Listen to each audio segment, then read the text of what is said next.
Mbaye ikaze bakunzi ba MC Kaboss Empire, mbaye ikaze kandi ndabasuhuje cyane, kanizere ko weekend yabagendekeye neza. Kanizere ko rero uko mwasoje weekend ari nako mugiye kugira intangiriro nziza z'icyumweru. Mbabwira ati turi mu nsinzi twebwe batavuga rumwe n'ubutegetsi bwa FPR Inkotanyi, amabandi makuru amaze imyaka irenga 30 bica umunyarwanda wese, babuza abanyarwanda gukora, birirwa birukana abanyarwanda ku kazi, rwose ntacyo babahoye uretse ubwoko bwabo. Ubwo butegetsi rero Imana ikaba yamaje kubushyiraho iherezo.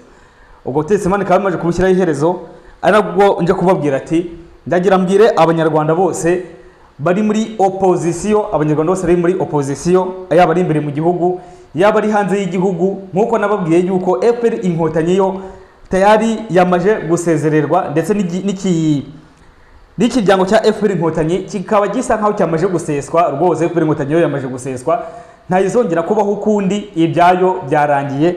Mbwira intore ntoragura amayugi, babwira ati nyaboneka nimucane ku maso, muve ibuzimu mugane ibuntu. Mureke gufata igiti nimufata abantu. Intore ntoragura amayugi, ibyo FPR Inkotanyi byarangiye. FPR Inkotanyi bye bye. Mbwira rero abanyarwanda bari muri opposition, abari imbere mu gihugu n'abari hanze y'igihugu, mu minsi mike iri imbere mugomba guhura mugakora inama, kandi igomba kubera mu mujyi wa Kigali. Igomba kubera mu mujyi wa Kigali, aho mwese mugomba guhuza ibitekerezo byanyu, mwese mugamije ineza y'igihugu cyacu cy'igihugu u Rwanda. Mu minsi iri imbere bidatinze, mu minsi rwose iri imbere, kino cyumweru kijya kuragira twamaje kumenya aho ibintu birimo kugana. Abantu bose batavuga rumwe na FPR Inkotanyi bagomba kuba nibura bari i Kigali, bagiye kugira gute, bagiye guhuza ibitekerezo bareba buryo ki babasha kubaka igihugu cyabo. So bwa mbere mu mateka y'isi ndagira mbibutse Perezida Habyarimana bamuhereza politiki y'amashyaka menshi yayizaniwe n'Abafaransa. Nagira mbibutse Empera ya Mobutu uko byaje kurangira. Rwose Mobutu abatanga discours arimo kurira cyane. No muri kino cyumweru muraza kubona undi munyagitugu mushya wiyongera ku bandi banyagitugu bose batambutse bayobowe na Mobutu, ubwo azabaje gutanga discours arimo kuvuga yuko rwose yemeye politiki y'amashyaka menshi nk'uko akomeje kubisabwa na Leta Zunze Ubumwe za Amerika. Uwo nta wundi muramuzi, ni Sofia Paulo Kagame. Ubwo ngubwo ndaje bicemo muri yombi. Kwese twari dutegereje imyanzuro igomba kuva mu nama y'umuryango w'ubumwe bw'Uburayi.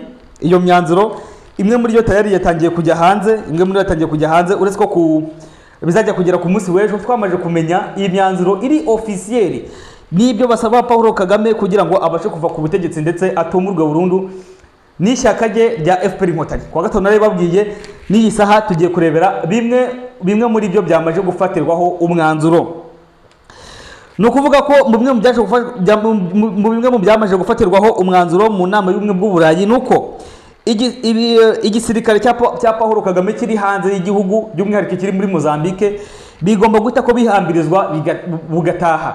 Ndagira mbibutse yuko igisirikare kiri muri Mozambique cyahabwaga amafaranga angana na miliyoni 20 z'amayero. Ayo mafaranga tayari yamaje guhagarikwa, ndetse bikaba biteganyijwe yuko izo ngabo bidatinze vuba nabwo ngo ziri mu gihugu cya Mozambique zigomba guhita ko zihambira zigataha zigasubira kurwana intambara y'imbere mu gihugu, cyane yuko naho bitoroshye. Aya mafaranga ubumwe bw'Uburayi ntabwo buzongera kuyatanga ukundi, ariko ibi ngibi tugiye kubasomera biraza gukurikirwa n'ibihano bindi mu minsi iri imbere nabwo bidatinze kabuhariwe. Turacyategereje impapuro z'umwimerere ziri officiel, ariko ibi ngibi nibyo bimaje gusohoka. Nukuvuga igisirikare kiri hanze y'igihugu, ibiri muri Mozambique byo bigomba guta ko bitaha tayari mwihanagurirwa ngo tayari ngo ayo mafaranga Kagame yaryaga miliyoni 20 zari nyinshi cyane. Izo miliyoni 20 ntabwo zizongera gutanga ukundi. Amabuye y'agaciro Kagame yacuzanyaga n'abanyaburayi yaba yahagaritswe. Gukura ingabo n'ibitwaro kabuhariwe, Kagame ubwe yiyemerera yuko witwa perezida w'igihugu we ubwe yiyemerera yuko tayari ibyo bitwaro bya biri ku butaka bwa Kongo. Ibyo byose byamaje guhagarara, bamubwiye yuko agomba guhita bihakura vuba na bwangu. Iri tangazo rigisohoka, uwitwa Paulo Kagame ikitwa M23 RDF, umutwe w'iterabwoba, ndetse ngo n'ibitwaro ngo yise ngo by'ubwirinzi, agomba guhita kabikura ku butaka bwa Kongo, cyangwa se agaterwa n'igihugu cya Kongo ku buryo bugaragara. nakunze kuvuga ati perezida Tshisekedi ni perezida w'umuhanga murabihakana, ariko kuri iyi nshuro ntekereza ko buri wese arimo kugenda agira gute, arimo kugenda abikonfirima. Ikindi kintu anacyo tunategereje cyane ni ugufata ibihano bakurikije ibiri kubera kuri tere mu mujyi wa Goma, umujyi wa Bukavu, n'ibiri kubera muri pleni za Minembwe. Ibyo byose ni igisirikare cya Kagame Pahuro kigomba kujya gute, kigomba kubyishyura. Ni ukuvuga iki? Hari ibyaha biri kubera muri Goma. Muri Goma iyi saha abantu barimo gupfa nk'inyamaswa bishwe na RDF, abantu barimo gushimutwa bashimushwa na RDF, abagore muri Goma barimo gufatwa ku ngufu bafashwe ku ngufu na RDF, abana barimo bajyanwa mu gisirikare ku ngufu bajyanwa mu gisirikare ku ngufu na RDF yiyise M23. Ibyo byaha byose rero bagomba gufata ibihano bakurikije ibiri kubera kuri tere. Rero ntibize kubatungura rwose, mu minsi iri imbere bidatinze rwose uwitwa Paul Kagame batangiye kumushinja jenoside, bikazarangira afungiwe Guantanamo, bikazarangira rwose afungiwe Guantanamo nkuko nakomeje kubabwira. Rero ntabwo ibintu bigiye kumworohera, nyaboneka ibintu birakomeye cyane mu karere k'ibiyaga bigari.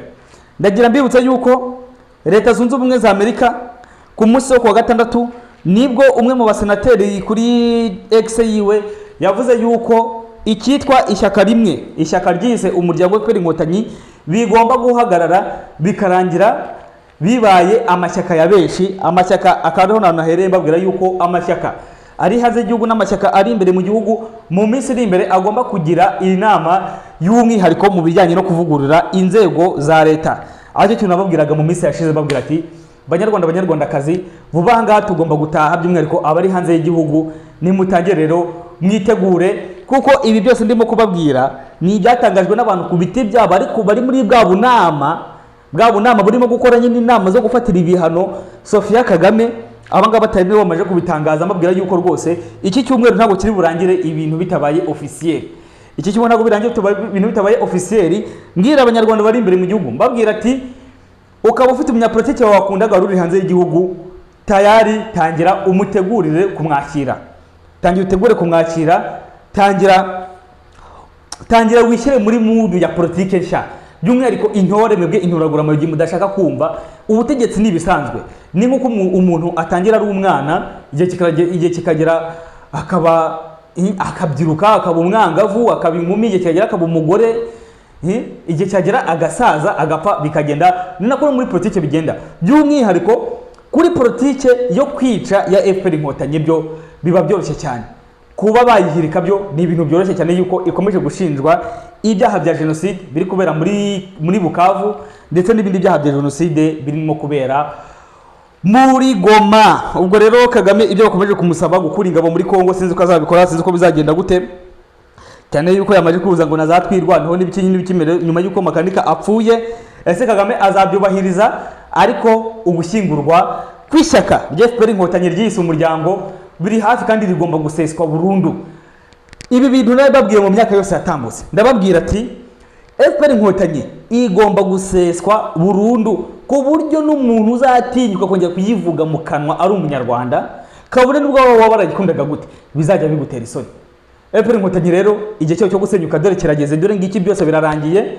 Abari hanze y'igihugu bombi babwire pe, mutangire mwitegure gutaha abanyapolitike. Ariko ndababwira abagaragara cyane ni Padiri Thomas Nahimana. Padiri Thomas Nahimana Ingabire nubwo ari imbere mu gihugu nawe aragaragara cyane, abandi bandi bo simbizi. Padiri Thomas Nahimana nabo bakorana, ubwo rero nabo tutangire tubitege mu minsi iri imbere yuko agomba gusesekara mu mujyi wa Kigali. Ndamye neza ko mufite abakunzi benshi cyane, batangire bategure kujya ute, batangire bategure kubakira. Leta Zunze Ubumwe za Amerika nabo, Leta Zunze Ubumwe za Amerika ziri gufata ibihano kwabyo. Icyo bita ICC kiri gufata ibihano kwacyo, icyo bita Loni kiri gufata ibihano kwabyo, n'icyo bita ubumwe bw'Uburayi biri gufata ibihano ukabyo. Nukuvuga ko mu rugwiro ndahamye neza ko uwitwa Paul Kagame n'aba Ange Kagame, kuko umuryango wose wa Paul Kagame, abajenerali, abakoloneli, abamajoro, abayobozi b'intara, abayobozi b'imirenge, abayobozi b'utugari, abayobozi b'uturere, abo bose mu minsi iri imbere bagomba guhigwa bukware ku byaha bakoze. Upfa ko warakandagiye ku buyobozi muri iyi myaka 30 FPR Inkotanyi imaze ku butegetsi, ugomba kuzakorwaho ankete. ugomba kuzakorwaho ankete. Iryo ryo ni ihame, ni itegeko. Wenda abazagukiranwa n'abaturage bitewe n'uko babaniye, ariko ukaba warabaniye nabiho wereka nkubwire yuko nta mahirwe naguhereza, nta mahirwe naguhereza rwose, ibyawe byararangiye. Ikiza FPR Inkotanyi cyararangiye tayari, cyamaje guseswa.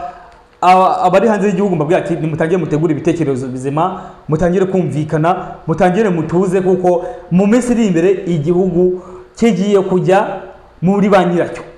U Rwanda ni igihugu nk'izina, Abanyarwanda ni ba nyiri igihugu nk'Abanyarwanda nyine. Mureke igihugu cy'u Rwanda tube Abanyarwanda twese hamwe muri rusange. Abanyarwanda n'Abanyarwandakazi rero ndishimye cyane, ntabwo nakora cyo kiganiro ntishimye. Ntabwo FPR Inkotanyi yashingurwa gutya ndi kureba n'amaso yanjye mbure kutishima. No, mu minsi yashize nabaga ati nimutegure twa champagne mutwicarane mu nzu. Ujye umuntu witwa Paul Kagame mu minsi iri imbere idatinze, Abanyamerika nk'uko umuhanuzi yabivuze, abamushyize ku butegetsi bazamuhakura, baramutwara. Tuzabyuka mu gitondo dusanga umuntu bamaje kumutwara cyane cyane tayari byararangiye. FPR Inkotanyi rero iki umuryango cy'ishyaka tayari cyamaje guseswa, kigiye gusimbuzwa nabo bitaga ngo abajenosideri, nabo bitaga ngo sinzi ibiki n'ibiki. Ni muvuge make muri politike niko bigenda, bucya bucyana yandi. Mwantore mwe, mwantoragura mwe, mwebwe ngo sizinga intore ngo zibumoso n'intore ziba zahehe.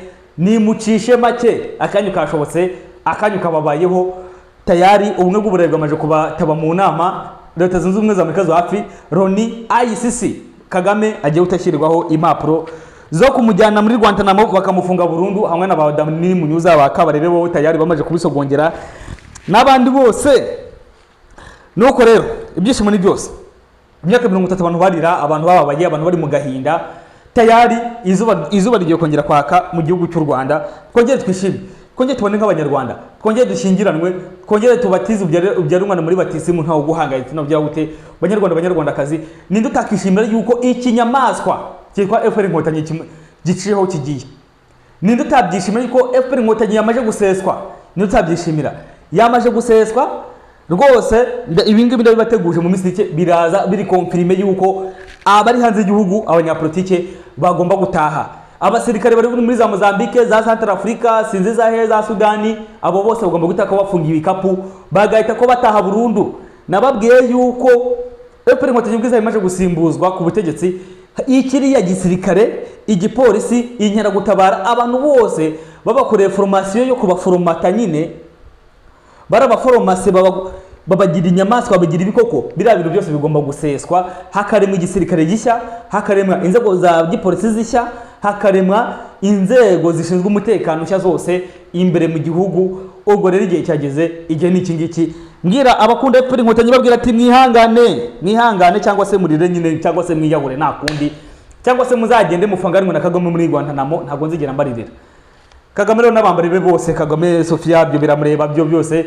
Tayari mbabwira ati bye bye, ndabasezeye. Ubutegetsi bwanyu bwamaje guhirima. Mu minsi iri imbere mu buryo buri officiel, mwebwe tugomba kubaherekeza mugacaho mukagenda nk'amahembe aheze. Ntabwo ushobora kuyobora abaturage iyi myaka 30 bica ubakubita udufuni, abaguhunze ubahiga. Ugira ngo se ayo maraso y'inzira karengana za kugwa amahoro? Ntabwo byashoboka. Abana b'abasore rero, inkumi, abasaza n'abakecuru biteguye, bafite n'imyumvire mizima yo kubaka igihugu cy'u Rwanda. Mube tayari, mu minsi iri imbere hari ibiganiro bigari bigiye guhuza abari muri opposition bose. Mbabwira ati muzagira ibiganiro byiza, kuko mu minsi iri imbere tugiye gutaha mu rwatubyaye. Ntabwo igihugu kizasenyuka tubireba. Kandi Perezida Tshisekedi nka perezida w'umuhanga, tuzamuhereza umwanya we wo kuvuga ijambo ry'ihumure ku Banyarwanda. Abandi bose rero bambabwira ati badane Munyuza, ba Kabarebe, ba Mubaraka, ba Nyakarundi, bari bose bari bashinzwe kwica Abanyarwanda, bari bashinzwe kubarasa, bari bose barashinzwe inzego za polisi, badani Munyuza, ba Ntamuhoranye n'abandi bose. Mbabwira ati uburoko bugomba kujya, kandi mu masezerano mwishyiriyeho Inkotanyi z'ubwazo zigiye kwifunga. Inkotanyi zasenyanye n'igihugu cya Zambia ngo sinzi ngo gufatanya imitwe ngo yiterabwoba. Zambia ifite umuntu utera ubwoba uri mu Rwanda. Ayo masezerano, ibyo bisezerano mwisinyi hagati yanyu mwebwe, mwasenyanye na za CPI, mwasenyanye na za ICC n'ibiki. Ayo mategeko niyo azakora babahiga. Ibyishimo ni byose Abanyarwanda n'Abanyarwandakazi. ibyishimo ni byose kuri njyewe. FPR Inkotanyi tayari yamaze gutumurwa, gusa tunabitegereze ntabwo bitinze. Uwitwa Kagame agiye gushyirwaho mandadare n'abanyamerika, agiye gushyirwaho mandadare n'abanyamerika, bamufate bamujyane abanyarwanda sigaye igihugu cyabo, ariko twitonde hatazabaho kurasa, kubera ko ari ikintu nabujye kintera ubwoba. Ibi by'abasirikare ba South Africa bari kunyura mu Rwanda, ibi bintu biteye ubwoba, kandi mu minsi iri imbere amaraso y'abana b'abanyarwanda bazabyishyura. Nacyo kintu kibabaje, agatsiko gakora ibintu byabo mu kwiyemera n'ibikabyo, bakirengagiza yuko n'abuzukuru babo bagomba kuzapfa muri ibi ngibi barimo gukora igisaha. Ibi bintu by'agasuzuguro n'agasomborotso mu bindi bihugu biterwa n'iki? Tubihereze igihe. Perezida Neva yarahuye na Perezida Tshisekedi mu mujyi wa Kinshasa, baganiriye iki? Turategereje mu minsi iri imbere ku munsi w'ejo no kubazanira ku buryo birambuye. Madame Kayikwamba ku murongo wa telefone yaraganiriye n'uwitwa San Jose Manuel Arubareni w'umwespanyole, ashobora ari minisitiri w'abanyamahanga wa Espagne, abamuzi. Uyu afite igitinyiro n'igikangiro muri EU. Uyu Kagame azanyura muri za diplomasi ziwe z'umwijima. Azanyura he uyu Kagame? Sofia nabantu uzana wa undi ngo mukuru arinda n'abadamu bose ntacyo bivuze. Perezida Tshisekedi ku munsi wo kuwa gatandatu yakiriye uwo bita David Lammy, secretary for foreign affairs w'Ubwongereza. Ubwo uyu musekreteri yaramubwiye yuko rwose byanze bikunze tugomba kugira gute, tugomba gushyigikira politike y'igihugu cya Kongo. Ubwo ni politike ya Perezida Tshisekedi, bamubwira ati uzarwanya igihugu cya Kongo, turagushyigikiye kandi tukuri inyuma. Uyu ni David Lammy. Uyu David Lammy yavuye muri Kongo aho yasaka ajya guhura na Sofia Paul Kagame. Ubwo Paul Kagame yamubwiye ati njyewe ntabwo nshobora gukora ingamba z'ubwirinzi mu gihugu cya Kongo, ntibishoboka. Ubwo rero Paul Kagame akomeje kudekarara intambara ku gihugu cya Kongo, ndetse nagira amabwire yuko Abongereza, Amerika, Ububiligi, Ubuholande, Loni, Uburusiya bose bagiye gukora umutwe umwe w'ingabo wo kumurasa no kumukura ku butegetsi ku buryo bwa burundu. Ibi byose birimo ko abanyarwanda bakaze ntimubishinyike cyangwa se mugire gute, birashimishije kuko ni impinduka zigiye kuza mu karere. Ariko ndababwiye ati uku kwiyemera n'ubujiji n'ubwo ry'ibyagatsiko, ari umuntu amwe nkunda gutukana, ariko hari ibintu biburira sanse, nyaboneka mujye mumbabarira. Hari ibintu biburira ku buryo nabivugamo. Ntabwo ushobora kumbwira ibi bintu agatsiko karimo gukora, ntumbwire ati bagamije koreka miliyoni 12 cyangwa 13 niba koko zuzuye simbizi kuzoreka mu kaga gakomeye k'akarere. Nuko rero David Lammy Kagame yamubwiye ati reka ntabwo nabikora. Ubwo rero mu minsi iri imbere umuriro ugiye kwa Kagame y'abamatsi bihugu na ba Sofia. Mbabwira ko ubuhanuzi bwaravuze ati uwamushyize ku butegetsi niwe uzabakuraho, bose bazabatera ikamba batware burundu, bajya gufungirwa Guantanamo. Kabarebe n'inda nini ibi ngibi uri kumo kwigira ba Mubaraka n'abandi bose. Ndababwije ukuri ntabwo mwayobora gutya bugegera ngo bizabagwa amahoro. Niba hari abantu bumva ntukana bajye banyihanganira, ariko ntabwo abantu bashobora kuyobora gutya bugegera mwica abaturage, mubabuza gukora, uzunguza mukamufata mukamufunga, abandi mukabarasa ngo bambaye amapingu ngo bacisa abapolisi. No. Amaraso y'umwana w'umuntu binadamu ntabwo ari y'inyamaswa, ntabwo ari y'inkoko, ntabwo ari ihene. Mutegezwe kuzayishyura kandi ntibitinze murayishyuye. Ndane neza ko mu rugwiro kwa Kagame, Jeannette Kagame n'abana be n'abajenerali n'abakoloneli n'abaki bose ntabwo muri kunyara, ntabwo muri kwihagarika. David Lammy ubwo yageraga mu Rwanda havuze ikibazo gikomeye cyane. Ikibazo cyavutse ni iki? Twese turazi neza kesi y'Ubwongereza n'u Rwanda kujyanye n'impunzi. Bababwiye yuko bagomba kwishyura amafaranga arenga miliyoni 400 z'amapaundi, bagomba kwishyura leta y'Ubwongereza, kuko uyu David Lammy amubwira ati aya mafaranga ntabwo mwayajyana, ntabwo mwafasha kuva ku butegetsi gutya gusa mutatwetse burya cyangwa amafaranga yakoreshejwe nimurangiza munayatware gutya gusa, ntabwo bishoboka. Aya mafaranga mugomba kuyadusubiza. David Lammy yamaje kubibwira Paul Kagame, namwe Kagame yamusubije n'agasuzuguro kose n'umujinya, ariko ntabwo byoroshye mu gatsiko, ntabwo byoroshye mu gatsiko, kuko Abongereza bavuga ati ya mafaranga y'impunzi. Ndagira mbibutse yuko mu kwezi kwa 10 mu gatsiko batubwiye yuko ngo ari amafaranga y'impunzi ngo leta y'Ubwongereza ngo yarabababariye. Kumbe nta kubabarira, ahubwo barababwiye ati nimutwereka uburyo kimwe akoresheje amafaranga. Niba mutweretse uburyo kimwe akoresheje amafaranga, aya mafaranga muyishyure kugeza ku ryanyuma, aya mafaranga muyishyure kugeza ku ryanyuma. nuko rero banyarwanda n'abanyarwandakazi agatsiko kari buze kwishyura cyangwa abanyamerika bari buze gufatira za ndege za Kagame by'umwihariko Rwanda ya n'ubweskoro ntago mubizi ibihano bagiye gufatirwa harimo kudakora imipira. Evode yabivuze, Evode mu kiganisho yabivuze, Evode yavuze ati kuva mu gihugu cya Kongo egari kujya muri serikeye. Ni Evode senateri w'u Rwanda wabivuze. Iyo bivuzwe na Valentin ni icyaha, byavugwa na Evode ni ibintu bitagatifu. Abantu bafite ikibazo cyo gutekereza ariko by'umwihariko abo mu ntore nimudacana ku maso, nimudacana ku maso mwantore mwantoragoroga mu yugimwe sha ibyanyu soba tubyumva. Naba ngaba ngo bisi ntera hamwe kubwa Habyarimana byavugwaga yuko bakunda igihugu, byavugwaga yuko bari bakunda ubutegetsi bwa Habyarimana. Niba munashaka gutekereza bye bye muzajya none Sofia wanyu ramya niko Sofia zakatirwa imyaka 200 mwebwe wende mwantore mwe kuko mwenyine muri nko mashyi mutazi yo biva niyo bijya bazakubitamo nk'utwa nka 20 30 40 naho ngaho. Twakomeje rero ibihano biteganyijwe muri kino cyumweru na USA kuko kino cyumweru cyo guhamba Kagame ndetse n'ikiswe umuryango wa FPR Inkotanyi ishyaka abatindi nyine b'abagome. USA ubwayo yasabye banki y'isi yose yuko igomba guhagarika amafaranga yose yageneraga u Rwanda ndetse n'ikigega IMF, ndetse babategetse guhagarika ku bijyanye n'amasezerano y'amahoro ariho hazamo birano bya Central Africa na za Sudani ingabo ziriyo zikaba zataha iki cyumweru. Banyarwanda n'abanyarwandakazi FPR Inkotanyi rero bayisabye yuko igomba kwakira andi mashyaka ya politike by'umwihariko akorera hanze y'igihugu nari imbere mu gihugu ayo batabasha kuvuga rumwe. Ubwo twitegure yuko haruguru nabivuze yuko abanyapolitike batavuga rumwe na FPR Inkotanyi mu minsi iri imbere mutegura ingingo nzima zo kujya kuganira hariya haruguru mu gatsiko. Hari intambara imaze iminsi iri hagati y'u Burundi n'u Rwanda, intambara imaze iminsi hagati y'u Burundi n'u Rwanda. Iyo ntambara ni iyihe? Urubyiruko rw'u Burundi ikintu nifuzaga mu myaka yose yahise nuko urubyiruko rw'u Burundi bakanguka bagashyigikira perezida wabo Evariste Ndayishimiye, by'umwihariko bagashyigikira n'igihugu cyabo cy'u Burundi. Nabonye iyo ntambara urubyiruko rwo mu Rwanda bayinjiyemo, ariko urubyiruko rwo mu Rwanda iyo ntambara ntimwayitsinda. Iyo ntambara ntimwayitsinda. Iba mu mutayitsinda. Icyambere cyo urubyiruko rwo mu Rwanda muri abashomeri. Icya kabiri muri abashonji ntago mubasha kurya. Icya gatatu ni mwemerewe kuvuga ibibera muri politiki y'igihugu cyanyu. Urubyiruko rwo mu Rwanda ntago mubyemerewe. Ibibera muri politiki y'igihugu cyanyu mwebwe urubyiruko rwo mu Rwanda ntago mubyemerewe. Ntago mwemerewe kubivuga. No kuvuga iki? Urubyiruko rwo mu Rwanda mumeze nk'abikoreye urusyo, mumeze nk'abikoreye ikibuye kiremereye ku buryo kimudashobora gutsinda urubyiruko rw'u Burundi. Mu gihe u Burundi nubwo butera imbere gahoro gahoro ariko babikura mu mitsi yabo, nibyo bakoreye, nibyo bavunikiye.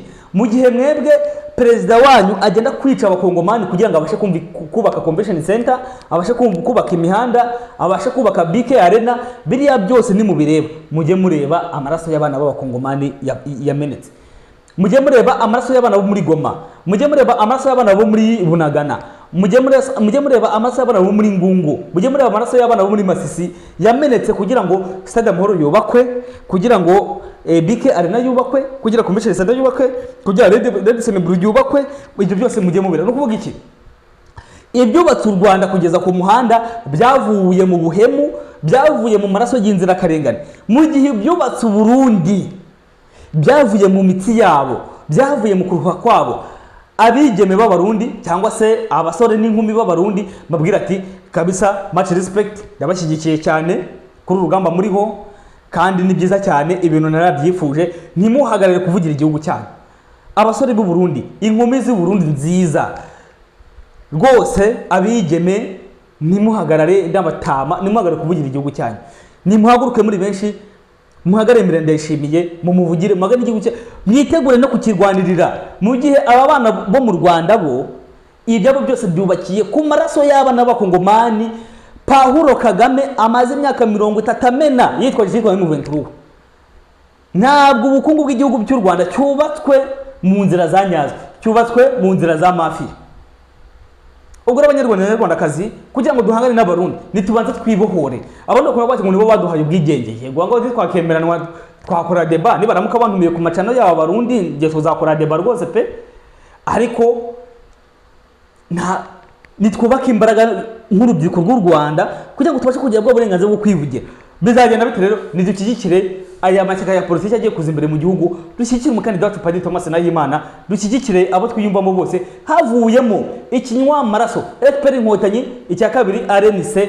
Ibyo byose bigomba gufata bikazingwa bikajugunwa mu muriro, bigatwika ko bishe abanyarwanda imyaka 30 yose irangiye. Ibyishimo ni byose, ariko abanyarwanda n'abanyarwandakazi babwira ati mukande subscribe, like, share kuri MC Boss Empire. Ushaka kudushyigikira, aho hasi hari nimero, aho hasi dufite PayPal, aho hasi dufite email, ushaka kutwandika tuvuga ati dufite amayero 20, dufite amayero 10, dufite amayero angahe, akira tugushyigikire rwose, turabyemera kandi turabishima. Ndabashimiye cyane kandi ndabakunze. Twese nidusangire umwuka w'ibyishimo, ufite ka champagne nakanywe, twese dukomeze dusabane. Kubera iki FPR Inkotanyi imaze imyaka 30 yica abanyarwanda tayari. Bye bye. Mu minsi iri imbere twese duhurira kuri Stade Amahoro, ubwo tuzaba tubyina iki nimba yuko dutashye mu rwati byaye. Twumve icyanga n'ishyaka yo kwishyiriraho umutegetsi, kwitorera umuyobozi, ugatora perezida, wakumva atagukoreye neza ukamukuraho. Ibyo byishimo iyo mbirebye mu bindi bihugu numva ubwuzu bundenze. Ndibaza ni iki Imana yaduhoye? Kuki mu Rwanda dufite ibyishimo nk'ibi ngibi? Kuki mu Rwanda twimye ibyiza nk'ibi ngibi byo kwitorera umuyobozi tukanamwikuriraho, ahubwo bakadutoresha ku ngufu? Ariko igihe kirageze tujye mu ibyo byishimo, ntidutume biducika. Urubyiruko duhaguruke twese hamwe, urubyiruko rw'u Burundi, urw'u Rwanda, dushikane twese hamwe. Ndabakunda cyane kandi turi kumwe. Yari Valentin, ndabakunda cyane.